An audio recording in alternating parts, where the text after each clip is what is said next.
Concerns firefighters, negotiations, the city of Laredo, and everybody's concern. I'm here with the president of the Laredo Firefighters Association, Mr. David Gonzalez. How are we doing? How you doing? Doing good? It's a pleasure. Let's touch base. What's been going on? What's the happening of everybody's, some upset, some are not, some don't know, some are confused. Let's get back down to the nitty gritty of what's going on. Just to begin with, unfortunately, just the misleading of information that has been put out by our city, our leaders. It's an unfortunate time. It's sad. I guess some of this federal politics and ways of doing things is finally reached Laredo. But the reality is it's misleading information. It's outlets putting out information that is just untrue or trying to trick the citizens into thinking a certain way. We've started to come out and speak. Normally, we do not go public with our negotiations and how we do things. We deal with the city under the rules, under the statute stipulated, and that we abide by. Right. But this time, these negotiations are different. Apparently, they're being used to paint a certain picture, and we're just not pleased with the way certain leaders in our city are behaving the last couple of weeks. Okay. What is a narrative that's been going on there? A lot of, well, I've heard this. I've heard, number one, the negotiations, there was none. Right. The negotiations were overnight. Laredo's going to go bankrupt if we continue with these negotiations. Right. Why are they acting this way? Let's go with, how long have these negotiations been going on? Well, going back to the first city council meeting, which was now maybe 3-4 weeks ago. Sure. There was negotiations of a little bit over 90 days. Before that? Before that. So 3-4 weeks, then 90 days on top of that, you're talking about close to 100 days. Before that, just to commence negotiations, the association or the city has to file a letter to the other party, at least 150-day notice, so that both parties start to prepare. So negotiations, the actual process was commenced easily over 6-7 months ago. Okay, so it's been a while. It's been more than half a year. So this narrative that it just happened overnight and nobody knows, it's a false narrative. It's completely untrue. Okay. Our association, our president, filed a letter to the city. City acknowledged. There was a couple of informal meetings basically to set up the time of when negotiations will commence. And since the first meeting, there was actually about 91 days. The reason we say 90 days is under our collective bargaining agreement, negotiations last for 60 days. Sure. And after that, both parties have to agree to extend. Each extension is 15 days. Okay. So there was 60 days of negotiations, and there was actually 2 extensions, which is why we get to the 90 days. Sure, okay. So with that, the negotiation process, the overnight, is once it went to council, and even like that, some groups have been claiming, city council put this on, while everyone was sleeping. Well, that's not true, because we know that there needs to be at least a 72-hour posting. And the reason for that is so that the public can know what's going to be taking place at council. So even the overnight deal is misleading, because you have to at least post 72 hours prior. Sure. I'm going to interject real quick. Folks, if you're out there listening, and I see a couple of you guys out there, Rudy, Javier, Victor, Bruni, and if you guys have any questions, the number will be up there, or just write them in there and we'll just answer them as we go along. And I think this is a good place for everybody to come together and actually see what has been happening. One thing that I heard, okay, was that first it was 5 million, then it was 10 million, then 15 million, then somebody told me the other day, no, it's 15 million per year. And I go, I don't think you're understanding Right. what it all what it's entailed here. I don't think there's nobody that's going to be doing that. What is the actual amount? How is it? Can you explain that? And again, unfortunately, the finance director, I think is his title, Martin Aleman, Sure. the way I guess he was asked to put information together was misleading in itself. The first figures that we saw that was put out to Laredo Morning Times was over $900,000.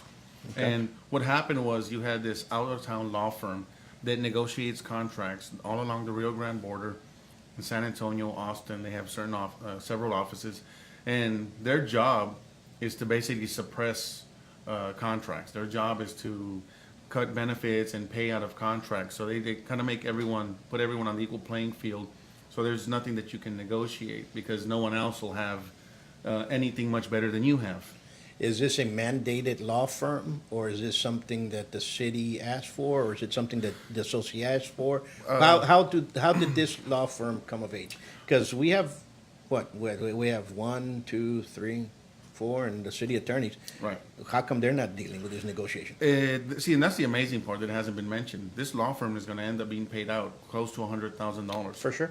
For a span of 9 meetings. Now, our initial raise for the first year, raise and benefits and everything included, is only $710,000. Sure. They're willing to pay $100,000 to negotiate that. I mean, they could have just had one of the city attorneys. And as a matter of fact, during the negotiation process, the city attorney actually sat in. If you have your in-house attorney sitting there, why would you need to spend $100,000 or close to it to bring in an outside law firm? That's what baffles me, because number one, the mayor's an attorney. Right? We have 3 city councilmen that are attorneys. Yes. We have the city attorneys that are there, Right. and they still send it off to another company to negotiate. Right. This spending of outsourcing has to stop. I mean, number one, either that or we elect people that know how to negotiate. Right. Understand what I'm saying? Only because you have a title does not mean you can negotiate, and vice Yes. versa. I know some people that can sell cars that can negotiate better than some of these attorneys that are here. Right. I mean, that's just the way it is. And I have a lot of great dear friends that are attorneys, but that's just the honest truth. Well, and what we want the public to know is the way we negotiate. See, the public has been led to believe that we're a union, and we're a union just like any other union that they read about in magazines and in books. And certain councilmen, like Councilman Algate, will bring up what happened in Detroit and other cities, and they won't tell you what really happened. They'll just use it as, you see, these people are the bad guy. And it's a political tactic that's used. You got to paint someone as the bad guy, and then you got to claim that all the bad things that they're doing, so that you can focus efforts that way, and then not pay attention to what's really going on. So it's unfortunate that the city has done this. The outsourcing of jobs and duties that the city itself can do. I'll give you another one, for example. We have a department that basically cuts the grass at parks and things like that, but yet they still outsource to outside companies to cut the grass and weeds. That's what I'm saying. This outsourcing has to stop. Right. This double dipping has to stop. This, you know what? I'm gonna pat the ass of my compadre and give him a job over here. That needs to stop. I'm sorry to tell you, that has to stop. Right. If we have a department that cuts grass, why are we outsourcing somebody else? And Right. that's, please, all that stuff. But let's talk about that somewhere else. Let's talk about the narrative that's being painted here. Yes. Number one, I want to commend all firefighters. I want to commend all police officers, all first responders, Thank you. okay, for the job that you all do. And I'm going to tell you appreciate why. that. Because when you guys go to a call, you don't care about the sexual orientation of the individual. You don't care the political views of the individual. You do not care about the race or ethnicity or denomination that individual is. Right. First responders will go out there and lay their lives, their sweat, and their blood to save that individual. Right. And we need to stop that. And not only, not because you're here, but I have a dear friend of mine who was a great fighter and a great champion of Savate. His name is Sylvain Postal. He's in France. He's actually a fire director over there. They don't have chiefs, okay? Mm-hmm. And when he came down here, he was very impressed with the training center that you all have. He was very impressed with everything that's going on. And they were talking about response time. This was about 6 years ago. And they told him the response time here. And he goes, it's how many minutes? 3 minutes, 4 minutes? Right. And he goes, in France, 15 to half an hour. Yeah. He goes, my God, he was surprised. So that's a key question here, because number one, lives matter, Yes. okay? What is the actual response time in fire? Our response time average goal is 3 minutes to 5 minutes. There's a fire station within 1.5 mile radius, or blankets of 1 to 1.5 mile radius. Unfortunately, as the city grows, those stations, more stations are required. And as we speak, there's an academy hired to man Station 16 that's close to mile marker 13 further in the north. As the city grows, we need more coverage. We need to be able to keep those 3 to 5 minute response times. Unfortunately, that costs money. And part of this misleading is the hiring of those extra cadets to become firefighters, to man that extra fire station, is somehow being included as part of our negotiations. Sure. The city accepted a grant, a safer grant, to staff that station.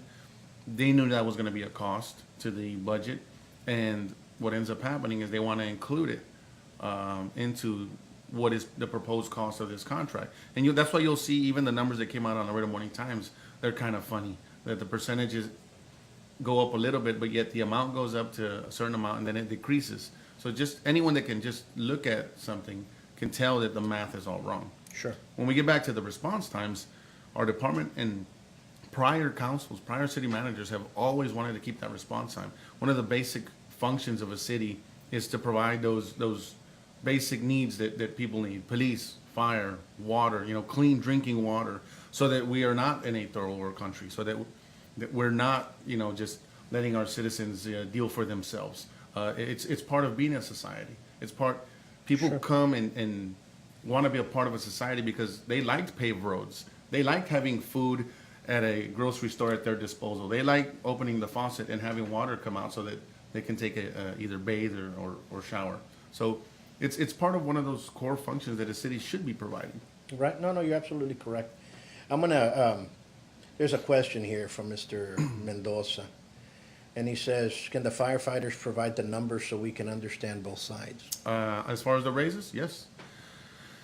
So this outside law firm came up with a number close to $1 million on our first raise. If you look at online, the city's budget, they've actually already budgeted for next year. It's only $710,000.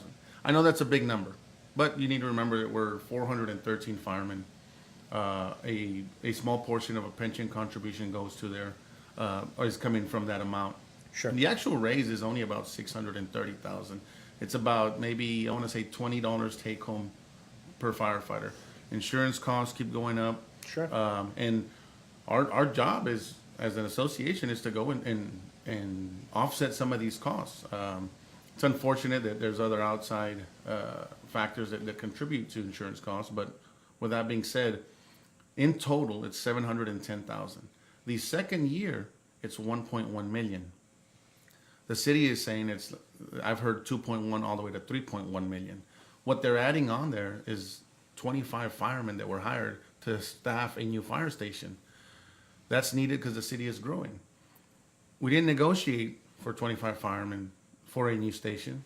The department filed for a grant. The city accepted it. The city knew what they were basically agreeing to. But somehow they like throwing that number in as part of our contract. So the second year's amount of pension contributions, benefits, the whole package is 1.1 million. The third year it rises to a little bit over 1.2 million, and the fourth year a little bit over 1.3 million. In total, it's about 3.6, about 4.3 million, 4.4 million. What the city has been doing, or this outside law firm, is they've been adding the cost of the firemen to staff that station, the equipment to staff that station, extra equipment that's needed by the department. So they put all these numbers in there, and they tell the public, this is what the firemen are asking for. You see how they're trying to rob the bank? And that's not the case. The case at the end of the fourth year will increase the budget to a little bit under 5 million, give or take. Why I say give or take? Firemen will retire, and the new firemen replacing them come in at a lower scale. We've negotiated that so that the city will have a cost savings for so many years. It's just like a rookie getting signed by a NFL football team. You know, he's coming in the third round, so they're not going to pay him the bigger bucks. They're going to pay him a lower amount until he proves himself. It's the same concept. Firefighters come in, and as we promote, you come in at a low scale, and eventually you move up. But depending on who retires, that number can drop. So even at that, it's around $5 million. At the end of 4 years, that increases to the budget. This is the first time we've seen the city add up everything and anything that they can put into this amount and then say, oh, it's going to cost you 15.5 million. Not only did they lift the amounts that the raises or benefit packages will actually cost, they compiled all those increased numbers together, and then they come out, and when we say they mislead the public, they tell the public the firemen are going to get $15 million next year, which is untrue. It's only 710,000. They add everything up, and they present a bigger number than it actually is. If you were to add up the actual figures, it's actually around $10 million for 4 years. So even at that, it's $5 million less. And while $10 million is still a big figure, over 400 firefighters, just the way you do math. I mean, we call it these incompetent mathematical computations. You can toy around with numbers. I mean, and you've seen them on Facebook. You've seen these posts where you'll toy around with numbers, and you'll come out with different results if you really wanted to. So, and this is why we feel they're just misleading the public. Why do you say that they're misleading? Why do you think? What's their rationale? Well, you know, there's been decisions made on council, and I won't get into that, but there's been decisions made on council, tax breaks, certain things that the council has decided to want to do. You know, the mayor came out with an open letter. Well, if you paint someone as the bad guy and you already, you know, pre-charge the public with these are the people that are breaking the bank. Well, when financial troubles do come, it's very easy to say, you see, I told you so. Now, several councilmen had asked the finance director and the city manager, is this contract going to bankrupt the city? They flat out said no. In fact, the city manager has already proposed a balanced budget for next year, including our raise. So it's just convenient that we go from 1 week, the firemen are breaking the bank, they're taking $15 million in 1 year, to the next week, well, actually, it's only 710,000 next year, and the budget's balanced. You know, it's just how convenient. I know the mayor wanted to rally everyone and have everyone show up at city council, but just the article from the Laredo Morning Times and their graph of figures, anyone can look at it and tell that the numbers were off. There was something funny about the math that was on that paper. Sure. So. Sure. Hopefully that answered your question, Mr. Mendoza. On another note, one of the major arguments was, you know, he's going to school on our dime. Straight out forward. is there anything on any contract that prohibits a firefighter from continuing education? No, there's nothing that prohibits not only a firefighter, any city employee from going to school. The city actually encourages all city employees to go to school. The city actually at one point would give a tuition reimbursement. They don't do that anymore, but at one point would give a tuition reimbursement. And the reason why, the public benefits from having educated personnel. Sure. The public benefits, and I'll give you an example. Our ambulance crews, a lot of firemen have gone back to school to become nurses. We have multiple nurse practitioners. The public benefits by having this higher level of educated personnel responding to their homes to treat them. So the city has been very proactive on pushing people going to school. Somehow now, because of, I don't know if it's because of this contract negotiations or it's because of me, somehow now it's a bad thing to get educated. Now, it's been said that the taxpayers paying me or on the taxpayer's dime. First of all, I take out my loans and I put in as much money as I can to offset my cost of school, just like anyone else. All they have to do is go ask for an open records request on how much the city has paid for my schooling, and they'll see that there's no figure there. And the reason why is that's untrue.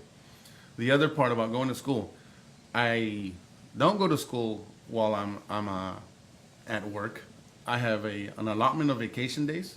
I use my vacation days. Now, I don't take vacations. This is a sacrifice that my family and my wife have made. Spoke to my wife and said, we're not going to have a vacation for several years. We're not going to be able to do anything other than maybe hang out at the house or go somewhere here in Laredo, because all of my vacation days are used to free up my schedule to go to school. We also, under contract, have 5 exchanges a month. The Councilman Algett just ordered an audit, and he's going to receive all the paperwork. It is all there. Not only do I fill out paperwork with the city that they require, I keep my own spreadsheet, I keep my own calendars, and the whole reason I do this is because I knew someday someone like Councilman Algett will come and try to say, you see, he's using the city to go to school, when I'm not. The difference of going to TAMIU and to St. Mary in San Antonio, which a lot of employees of the city go to TAMIU. The difference is about an hour and a half drive. That's it. There's no other difference other than you get in your car for a little bit longer. Many people have done it. Many people have gone to school. It was brought up, what if he's tired? Well, of course, work is tiring, school is tiring, but at no point will I ever jeopardize my safety, the safety of my family, let alone the safety of the citizens. So that side of it is just completely untrue. It's again a ploy to say, you see the firefighters, their contract, they're spoiled. Look at everything that they get. It's just completely untrue. Thank you for clarifying that. And that's I'm going to say this: for people that do not want to get a further education, do not blame those that want to learn more, express themselves better, and become better individuals. Right. Okay, do not hinder that. Well, if there was something in there that says no, you cannot, then I understand. But I understand. There's nothing there that says, well. Believe me, I looked through our statutes. I looked through our contract. I looked through the charter. I looked through the St. Mary's Law School handbook. Because not only did I have to make sure it was okay to do here, I looked at the university's rules. And I was like, okay, I can do this. With that being said, one of the issues the councilman put out was, how is that possible?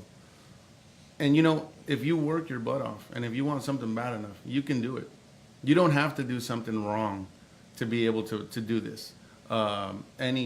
Anyone who's willing and capable and whose family will support them. And I want to thank my wife and my kids for supporting me. If you were to ask my son why we're doing this, he knows why. He'll tell you, this is to better our lives, Dad.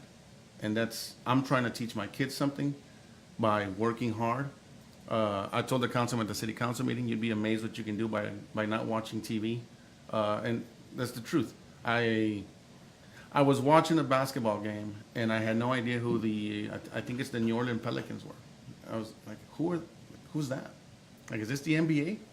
The reason I didn't know is because I had stopped watching TV because I was going back to school and working. Sure. So I know it's maybe for some councilmen, it's hard to believe what hard work can do, but Well- I'm here as a testament to show that, It can be done. It can be done. And it's being done. yes, And you know what brings a smile to me is that we have a person that works hard for the city, negotiating for city employees, that's going to become an attorney, God willing, that can hopefully come back to the city and help the city negotiate further contracts for us not to be double dipping the way we're doing now. Yeah. You know what I'm saying? So I don't know why they're looking at it as a, you know what I'm saying? you know, if they would have taken that 100,000 they paid to this law firm, you know, that would have offset 2 years of my schooling. If they're just gonna throw money away, or throw some my way, you know. Maybe they can put something in there and say, you know what, if you're gonna be going to school while here, 1 or 2 years afterward, can you work for the city under that new trade or new vocation, new profession? You know, people mention the private sector. HEB does it. HEB will pay your schooling if you come back as a manager and work for them for so many years. Sure. I mean- The military does it, you know. I mean- There's organization after organization that does it. But, you know, I guess it's just, it's wrong when a fireman does it. Sure, no, it's not wrong. I think, I don't know the rationale why they're acting this way. I don't know their reasoning behind that. But there's a lot of wrongs, especially when you're trying to hinder the progress that they keep on saying that we're progressing going forward. Right. Understand what I'm saying? Yes? Okay, we want to go forward here, we want to progress here, but yet we're going to hinder the progress. Yes. You know, Okay. and one of my goals is, you know, people ask me, what are you going to do when you graduate? I'm like, I'm still going to be a fireman, and I'll work as an attorney on my days off, right? It's just a matter of case volume. So they ask me, like, well, what's your plans? And I tell them, you know, as a fireman, you know how many issues, how many right and just issues you could take on pro bono, no cost, because I'm already a fireman? You know how much good you can do for the citizens? You know, they talk about this poverty rate, the percentage, we're number one. You know how much free legal service you can give by volunteering when you're already a fireman and you already have your salary? I look at it as a good thing for my community. I'm from South Laredo. I live in South Laredo. I love living in South Laredo. And you know how much good you can do? I mean, to me, it's something that I want to teach my kids. My kids look up to me. I have 2 girls and a boy. And if I were doing something wrong, what kind of a father would I be for them? Exactly. And the sad part is the accusations to try to make a political statement or to try to win a re-election. It's sad. If you have to lower yourself to that kind of politics, it's sad. We've decided as an association to take the high road. We're going to take the positive front. We're going to explain the good things about what we do, why we do them, and, you know, there can be politicians or groups that can complain all they want. At the end of the day, I've said this before, I'll say it again, the backbone of this city is not only the city employees, is all employees, all workers across this city. The backbone of the city, what makes this city thrive, what makes this city go on a day-to-day basis is not the elected officials, it's not the CEOs, it's the backbone. If we were in the infantry, the infantrymen, right? If we were in the military. That what makes this city go. And we need to take care of those people. We are blue-collar workers. We are part of the city employees. Unfortunately, you work for a governmental entity and the county, the city, and somehow you've become a slave to your master, so to say. You can't say anything. You can't do anything. Don't try to fix anything. You know, I'm gonna put my boot on your throat and I'm gonna keep you there. That needs to change. And some of this is because we are an organization that is representing that. We're an organization that says that's gonna stop.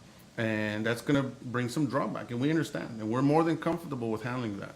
At the end of the day, though, we're gonna speak up. This is one of our sayings. We're gonna speak up for those that can't speak up for themselves, right? So that is part of what we're about and what we want to do. No, and continue going in there and continue doing what you're doing. Yes. And then I don't see anything wrong. And here's a question that somebody said, and I kind of told them, I don't think you're correct, because somebody told me, you know what, they're the only ones that are negotiating contracts. The police officers don't do that. And I go, the police officers Yes, they do. negotiated their own as well. Yes.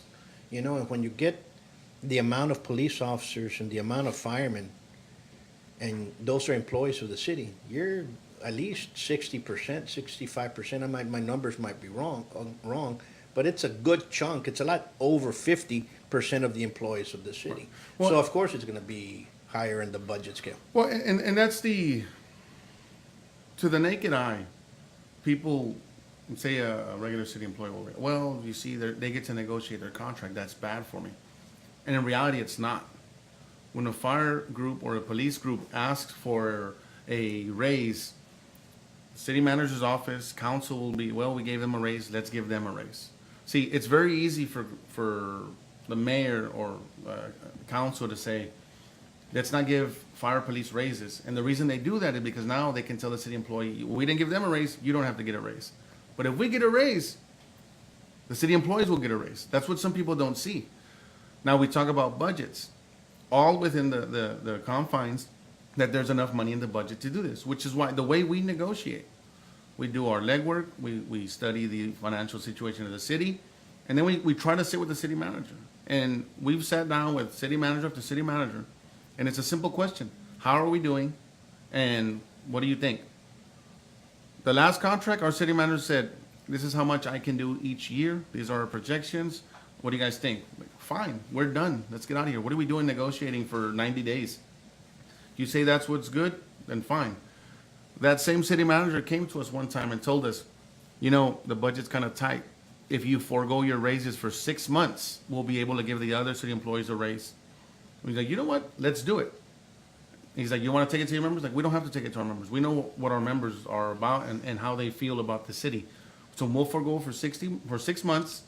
If, one, you give this other city employees a raise, and two, you show us that the city is strapped. Right. He smiled and said, never mind, it's okay. I don't remember if the city employees ended up giving him a raise, but he backed off from his offer. So we'll take it. But we want to see you give the city employees a raise. Sure. Right? So, you know, the deal about negotiations and things like that, about, you know, those that can negotiate versus those that cannot. You know, it's clear. The minute unions are gone, the minute collective bargaining is gone, the other city employees will be worse off. I can guarantee you that. Anyone around us would be worse off. The reason the county raised their firefighters' pay was because they had to compare to the Laredo City firefighters. You know, I mentioned this in the past interview. McDonald's in Midland pays $14 to $18 starting pay. They're willing to pay for your tuition, and they're willing to give you a benefits package. Why is that? You know, the reason that is because there's a market, a job market that's competitive. You have the oil fields booming, and they're taking all the employees. In order to compete, McDonald's has to up their game. That somehow doesn't happen here, and it's just maybe a coincidence or maybe it's a planned effect. You don't allow people to move up. You don't allow pay to rise, and what that does is you can keep everyone at minimum wage. There are ways to do it. Every city that has raised their minimum wage, an example is Seattle. Their markets are bursting. They're doing well. Their budgets are doing extremely well. But it's a lot easier to just keep people down. And we're being attacked right now because we're one of the few organizations of labor employees that are striking back, that are engaging in the political process, that are showing the people or powers that be that we're not going to take just whatever scraps they want to throw at us. You know, that's what baffles me. How can they dictate that you all cannot be part of a political process as individuals? They cannot. They cannot force that, you know? Well, There's so many wrongs. As lawyers, they should know that. Understand what I'm saying? So I'm trying to figure out, I'm still trying to figure it out. What's going on, you know? I mean, Yes. Are you stripping me off my rights? Right. Are you telling me that I cannot get involved and say, you know what, I'm going to support this candidate and not this candidate? Right. Understand what I'm saying? Well, and one, it's at the federal level, it's our constitutional right, Of course. right? Second, at the state level, it's in the Texas statutes that we can engage in the political process. Third, at the city level, we even put it in our contract just so that if someone wanted to look in that document, it's also there. And it mirrors the statute, the state statute. At every level of government, we're allowed to engage in the political process. Sure. Not only that, we're citizens of this city, this state, and this country. And That then- is absurd to think that you would try to strip someone's political involvement away from them. It's one of our core rights in the U.S. Constitution. You know, I'm going to tell you why. Because they're used to this oppressive tactics. Right. You have a small business that puts up a sign of whoever it is, they'll come in there and they'll blackball you. They'll come in there and they'll Right. send whatever they want against you. They'll do whatever they want, not only in the city and the county. You see that. So people are afraid to voice their opinions. Right. In the last 8 years, 9 years, people have now been more vociferous about allowing others to know who they're going to vote for. Right. But you still have it. I mean, I see it. I see it here on Facebook. I'll put a poll up there, and I'll say, "Who are you going to vote for?" People won't vote. Why? Because it shows you who you're going to vote for Right. or who you're supporting. Right. And they'll send messages. Oh, you know what? It shows a name. They're afraid of the backlash. Wait a minute. What are you afraid of? I mean, this guy that his sister used to protect him, you know, when he was growing up. You know what I Yeah. mean? This other guy that he used to steal his pencils and homework in school. Right. I mean, what are you afraid of? Seriously. I mean, these guys, you know, we have to come back to the core and we have to stop electing betas. We have to put leaders in there. We have to put alphas inside Exactly. all of our public offices that are elected. Yes. We already know what's happening if we elect a beta. Right. So we have to elect people up here that have a word. That person that used to shake your hand and say, you know what, it's done. Yes. That stopped. The reason we engage in the political process at the rate that we engage in it is for that sole reason. We knew that we were going to draw backlash when we started this about 5-6 years ago. We knew that there was going to be a lot of attacks. We knew that as soon as we got to a certain level, the media would come after us, certain groups would come after us. We knew that. But if we stop now, then that shows everyone else in this city that as soon as you start to speak up and get involved, they will come after you. And if we quit now, that'll get further guarantee that people will not engage in the political process. I was asked by a media outlet, what do you want to tell the citizens of Laredo? What I want to tell the citizens of Laredo, engage in the political process. Engage, vote, get involved, find out who the candidates are. Research. Talk to them. Yes, and the reason why, you said it best. We need to have better leaders. We do this in our fire department and we do this in our union. We are heavily involved in education. We're heavily involved in knowledge. We truly believe knowledge is power. When you inform and educate the masses, it only guarantees that we'll have better leaders for the future. The reason why, the masses will know if it's a beta or an alpha, like you just said it. Yeah. If you educate and you empower the mass, if you empower the citizens, our future leaders will be better. They'll have to be because the citizens wouldn't allow it, right? And that's exactly what we need to do. And that's why we get into the troubles that we get into. Yes. And because you get somebody over there that has a little bit more of a malicious intent, and he'll control everybody else that does not have the backbone to stand up. Right. And that has been, you know, you have the United States and you have Laredo. Laredo's kind of like a second, third world country by itself. You know what I'm saying? in some cases and it you're is, like, yes. you know, and then people say, well, it's because it's the Republicans that they're taking everything else over here. And I go, well, all I see is Democrats. You know, no, but it's all the Republicans over there. No, but all I see here is Democrats. Yeah. You know what I'm saying? Yes. So we need a balance. We need to make sure that we get out of that. You can't vote. You can't stand up. Don't say hi. Don't do this. That attitude. Right. Because we have when- it everywhere. I mean, when did it become wrong to hold discussion? When did it become a wrong thing to speak your mind and let bygones be bygones? And sometimes we have to agree to disagree. Exactly right. We're You gonna know? have different positions, but hey, how do we come together as a whole and discuss it? I mean, if you look, this circus act that's going on at City Council right now.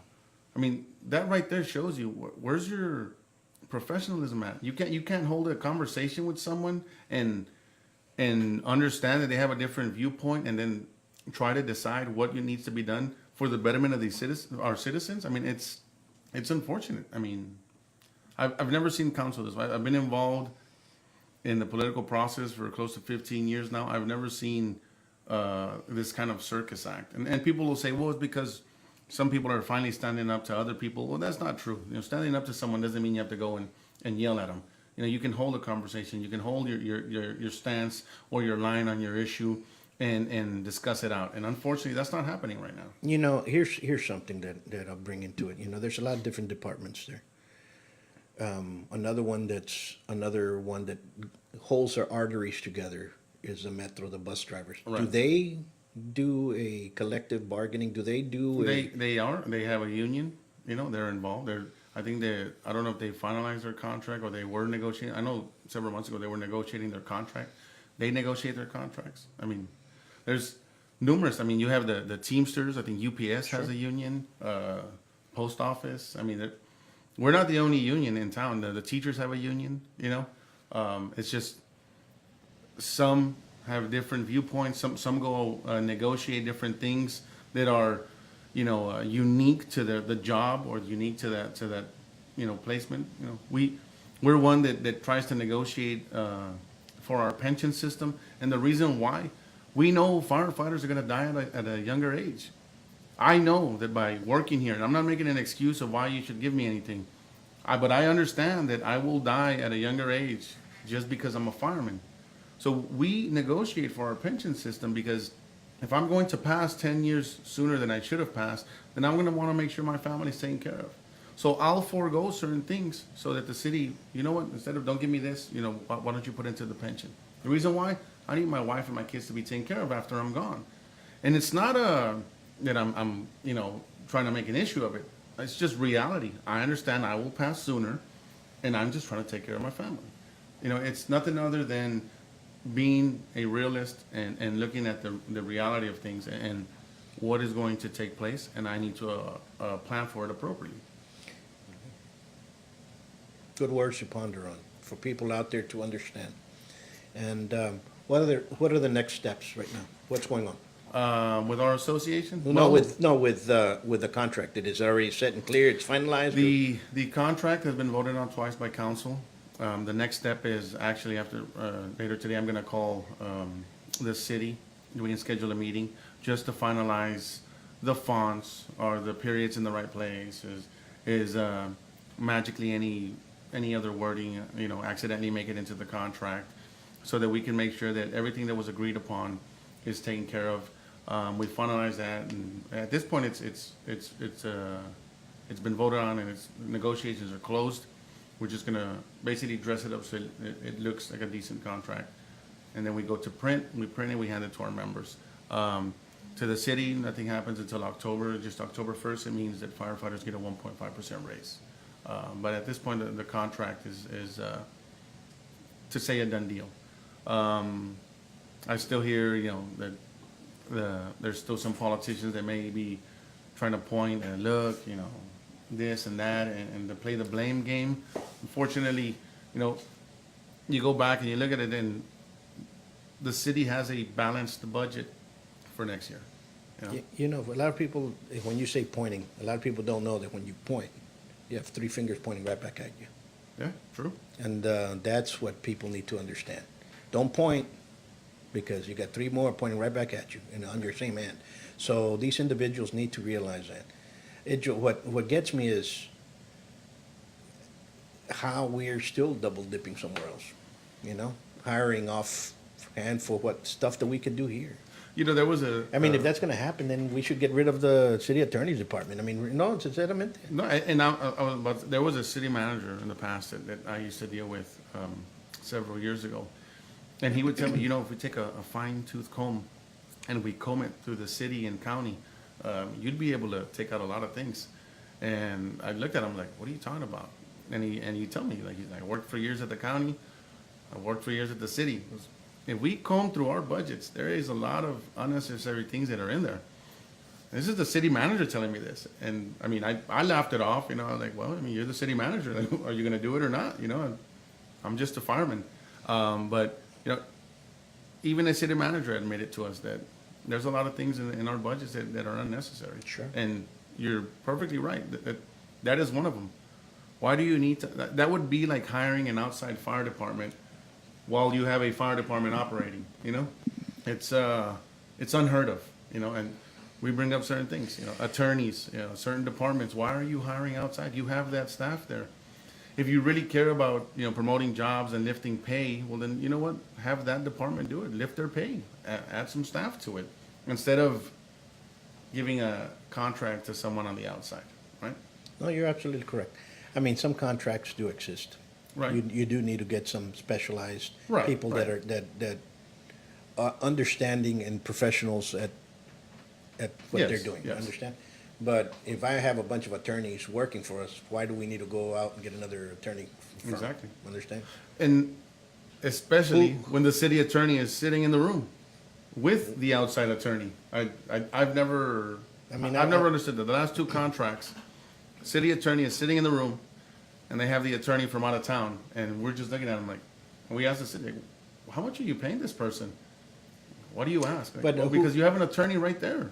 And who votes to get these attorneys from out of town? Are they voted in, or is there just a stipulation that they can just bring them in anytime they want? Well, under our collective bargaining agreement and under Chapter 174 of the Texas State Statute of Collective Bargaining, the municipality sets it up, right? Under our contract, the city manager pretty much appoints the team. Well, again, with influence from council, just as always, but the city manager appoints a team. So in this certain case, I don't know if it was maybe it came from council, I don't know if it was a city manager's call, but they hired an outside firm. And the funny word that always comes up, oh, it's because they're the experts. Well, the city has been negotiating contracts against fire and police since the 70s. You would think you'd have a couple of experts on your side. You would think there'd be a bunch of trainings and a bunch of certificates and things like that they could go get. And you would think that with so many years, decades of experience, you would probably be the expert. We need negotiators to get up there, especially in the city. Somebody that understands and has a common sense of negotiating, has a common sense of, you know what, I write a payroll. Right.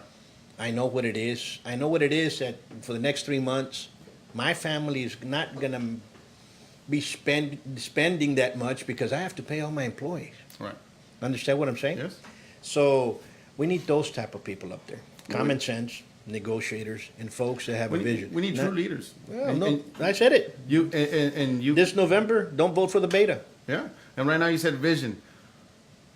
Amazing. You said that. Vision, creativity. I mean, what is it? Einstein's definition of insanity. Doing the same thing over and over again and expecting different results. You're doing the same thing over and over again. You expect different results. The way we operate, you expect different results. It's never going to happen. Now, we need a fair balance. Every side of the city needs to have its say-so.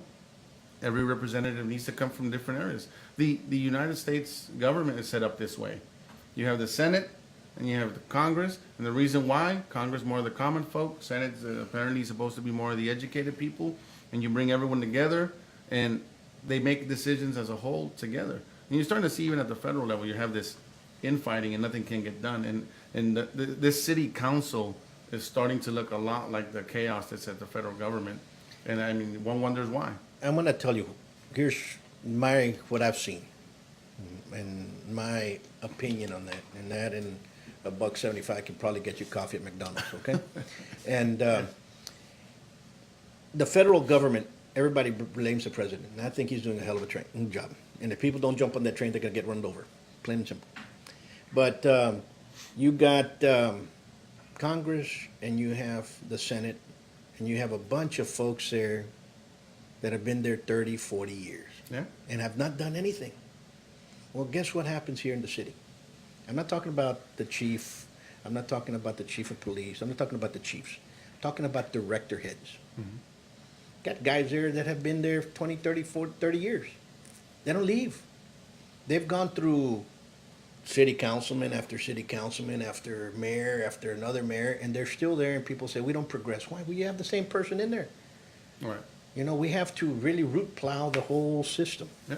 Well, And, you- and I told one person that came out here, excuse me for interrupting, Go ahead. and I told them, we need to fire him. Oh, we can't fire him. Well, then we need we need some drastic change. Right. Okay, you know what? You're director here for the next 2 years, and after that, you go back down here and let somebody else come in here. We need new ideas. We need to continue moving forward. And when you get these directors that start high-fiving and ass-patting people, so chingas se creen la gran cosa, and they're just keeping their job, and you have the public officials, oh man, look at what they're doing over here. Well, you know what? No, And- that's not the way it is. And part of it is, I made a statement at last city council meeting. It Well, may have which been was? disrespectful to the councilman I was directing it towards, but at the end of the day, I made a statement as, some of these things you should have thought of before you ran. I believe if you're gonna run for office, there should be certain trainings that the city should give. Not only that, once you win your election, you should be able to go in and be taught about the budget. And I'm gonna tell you this, we've interviewed candidate after candidate. You'd be amazed how many candidates, one of the first questions we asked, what do you know about the city budget and how it works? We always get well, I'm pretty good at math. Well, I took this class. Like, what do you know about the city budget? How it works? How do you go out for RFQs, RFPs, stuff like that? If you don't know, your first 2-3 years on council, you're gonna be learning. And it's too late for you to learn. You're a city councilman now. You're the mayor now. There's no, let's give you a learning curve. The citizens are depending on these elected officials. And a lot of them get elected and they don't know the process. They don't know how things work. It's been years, but I've seen councilmen where you had strong councilmen that directed the city manager. Now it seems the other way around. The city manager is directing council. Look at any council meeting. Council, the mayor turns to the city manager. Is that true? Can I do that? Can we do this? Is that how the budget works? You shouldn't be asking. You're the leaders. You're the leaders of this city. You should already know. I think before, and we had individuals that were in there, and we had a lower pay raise in the city council. 6,000, I remember. It was 6,000. Fine, they get paid for their time and so on. Here's 6,000. You're not going in there as an extra job. Right. Understand? You came in here 6,000. You're looking, overseeing the city. So these people, it seemed like they were a little bit more concerned. Now people are fighting for a higher paid raise. I think it's 60, 63,000, 64,000, something around there. And we're not getting that quality Right. of individual that's in there. Understand what I'm saying? Yes. And I know the majority of them personally, and I joke around with them all the time. And some of these guys, it seems that they show up and they're clueless about what's going on. Either they missed a meeting or they're too much into their own professions outside that could care less. Well, leave it alone. Go, bye. Give it to somebody else. Let somebody else have a chance. There's a lot of wrongs. Well, and you look at Pro News used to have debates on air so everyone could see. There's no more public debates. I mean, you have some like the university, they try to do some debates, but the public's not going to see. There's no major debates, and there's no way to really meet these people that are running. And at the end of the day, we are allowing our elected officials or just the candidates to kind of campaign, and people are not really knowing who they're what they're going to get. We need to propose. The city needs to propose ways to get candidates that are running out into the public. Hold debates. Hold debates in city council districts. Do the airtime. Find different ways. And I know we do public access, but not a lot of people know about it. Information is the key. Information is key. Keeping our citizens informed is what's important.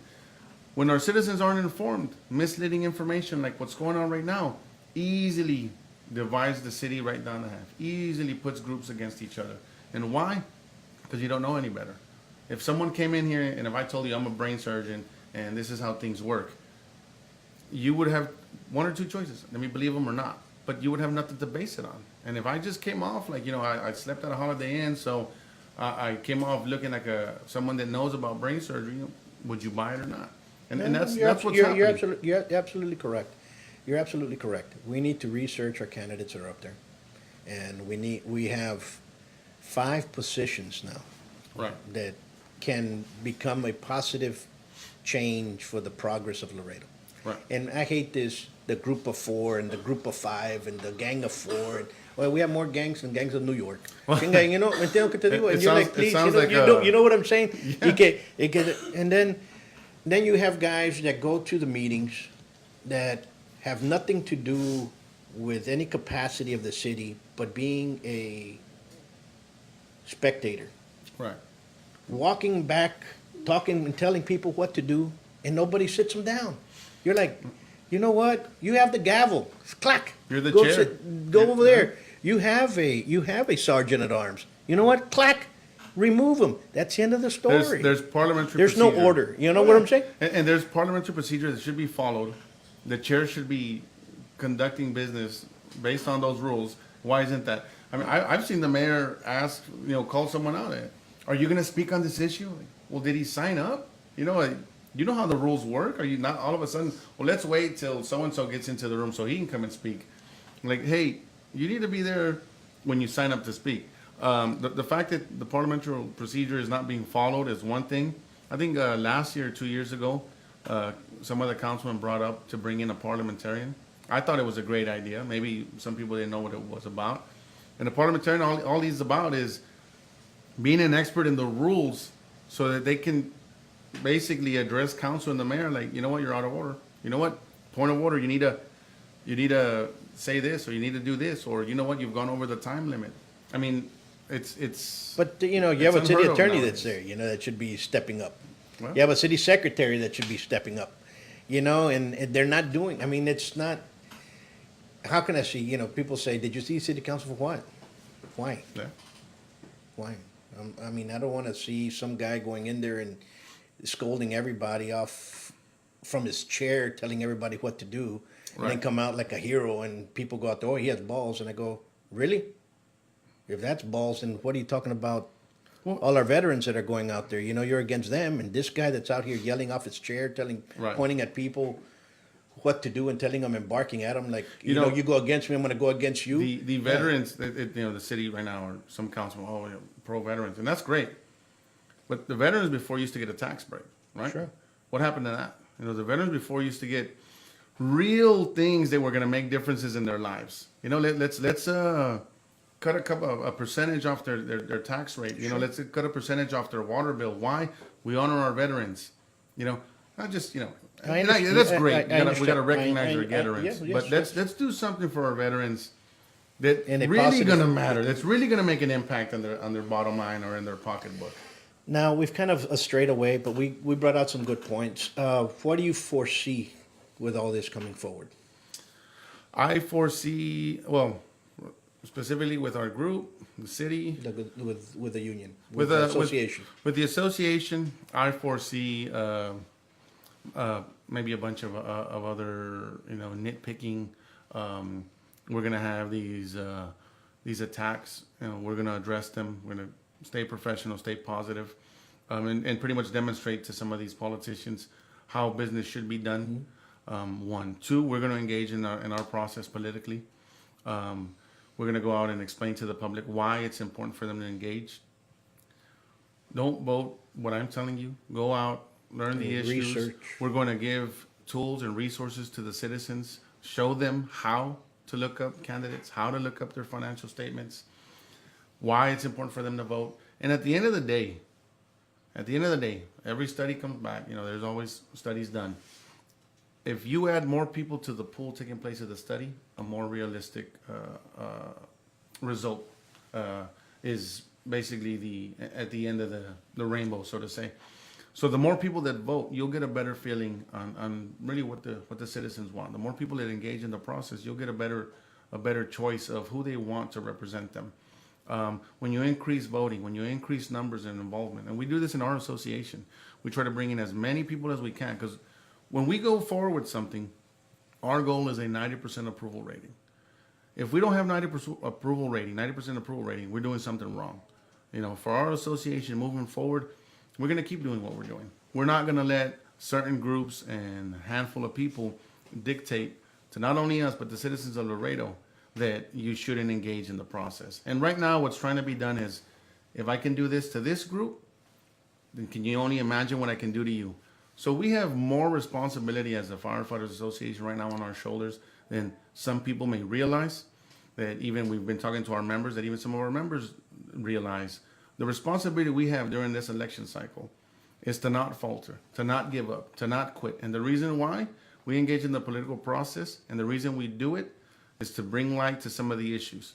We've been accused of, you have a PAC fund, which is a political action committee, and you donate money to politicians. We report every month to the Austin, Texas Ethics Commission. Sure.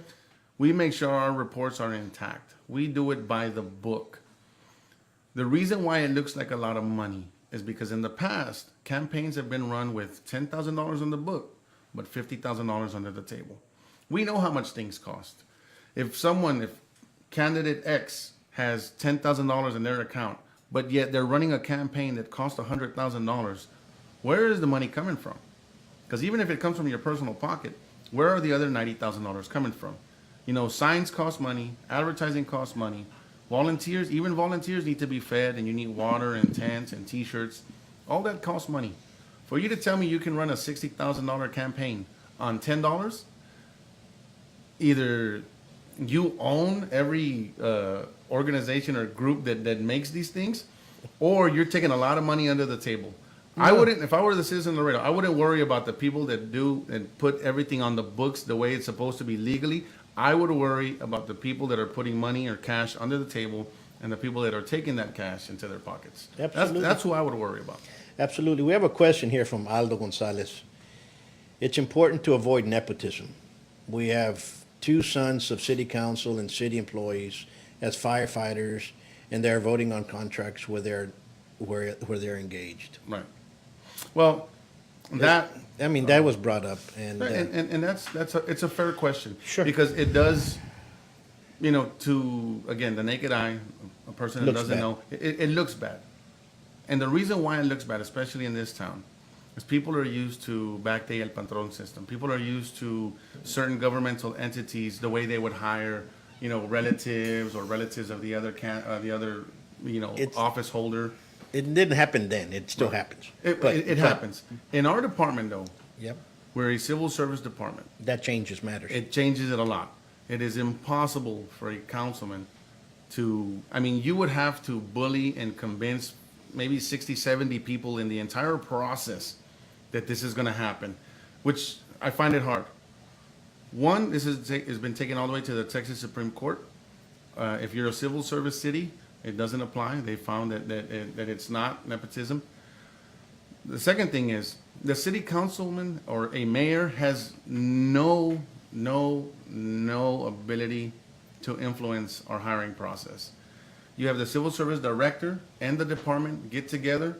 They put out an exam. It's a written exam. The exam comes from out of town. It has to be graded. There's all these qualifiers that you need to meet. There's about a seven-phase process. There's a physical exam, medical exam, psychological exam, lie detector test. There's all these processes. And it's not only the councilman. The city manager's son is a fireman as well. And it's not nepotism because he has no influence on the process. There's a structure that is set up, especially with fire and PD. If you're a fireman or police officer, you earned it. And I'll give you props. You earned it, and you beat out a lot of people to make it. There was no special favors. There was no, I'm going to hire you just because. Now, the fire department, maybe I think in the 70s, early 70s, before we became civil service, yes, there was that, but that no longer exists. For the last 30, 40 years, that doesn't exist. Anyone that really wants to know can come in. You can go online, first of all. In the city, there's the local civil service rules. You go on the city website. It explains the process. You can go to the Texas statutes. It's in the process. It's in there. So it's in the city process? It's in the city website? It's on the city website. It's a local civil service. So I don't know. So to answer that question, that urban myth is shot and debunked.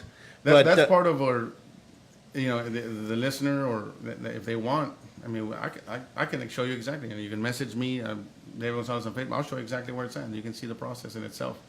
But for city leaders not to know that that's on the city website and understand that's a different story. Understand what I'm saying? We go back to you need some training.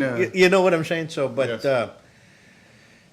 Hopefully they can mend their fences and understand that we have to go forward and Laredo needs to progress. And anything else you want to tell the folks out there? I'll go back to the same thing. I urge the citizens to engage in the political process. I wish that the citizens will get involved, get to meet the candidates, interview them, grill them, ask them questions. You know what? I have this rule. Talk to somebody longer than 30 minutes and you'll find out what they're really about. After 30 minutes, all their rehearsed way of answering questions starts to dwindle down. And 10 minutes, it's easy to BS someone. After 30 minutes, you start to find out what someone's really about. Ask them as many questions as you can. You know what? Ask them the questions that don't even pertain to their job and see if they're informed. Of course, of right? course. So I'll ask the citizens, get involved, vote in record numbers, make sure your voice is heard. And at the end of the day, if your side doesn't win, don't complain, move forward, work together, and let's try to make this city the best city we can. Here in Laredo, and I tell folks this, the reason there's a low voter turnout is because people are tired and they think that there's some kind of nefarious actions going behind in the voting. Well, part of it, people are also afraid. There's people that are afraid. They're afraid of going out. Their job's on the line if certain you're- candidates don't win. Or You're absolutely, yeah, and that's why they're out there supporting them. And you have a lot of, like you just said it, they're afraid and so on and so forth. This year, look at a couple of things. Contact them, contact each candidate. And if a candidate comes out and says, you know what, talk to my campaign manager, say bye-bye, go to the next candidate. Next. Because maybe you should be electing the campaign manager and not the candidate. Right. So the next one is, what are they about? What are they bringing to the table? Right. Okay? What did they do in the past? Okay? Have they been involved in the community? And have they done stuff for the community in the past? Not just Johnny B lately and shaking five, I look good high-fiving everybody. I look good on a chloroplast, so vote for me. No, that's the way it is. Photoshop does amazing things nowadays. So No, don't fall for eso it. ¿cómo se llamaba? Glamour shots. ¿Te acuerdas de glamour shots? And they were like, so. You know another one? Google the top 50 or 100 campaign slogans, successful campaign slogans. Sorry, I'm correcting myself. Slogans, and then try to see how many signs around the city have. I see it. Yeah, I love it. Don't put up there. Just put, Yeah, I've seen Barack Obama's old slogans. I've seen George Bush's old slogans. It's catchy. Someone put the money to run the study. Of course. So. I remember somebody here in Laredo brought up, and they had a sign out there, and it says "Para menos corrupción." So you're telling us that there's going to be corruption, but just a little bit small. Bit less. I'll give you $10 back. So I was laughing at that, and, but they're funny. All these slogans that come out. Yeah. Well, number one, thank you for coming out Thank here. you. And good luck to you. Thank you for the invite. No. This is what it's all about. Whenever you want us to come back. Anytime. And good luck. Become a good attorney. Well, And, we'll see if the city allows me to. Continue. But at the end of the day, Don't stop because of them. Oh no. Okay. There's a lot of fight still left. And I thank you guys for standing up. Thank you. Folks out there, you have a good weekend. Until next time, peace.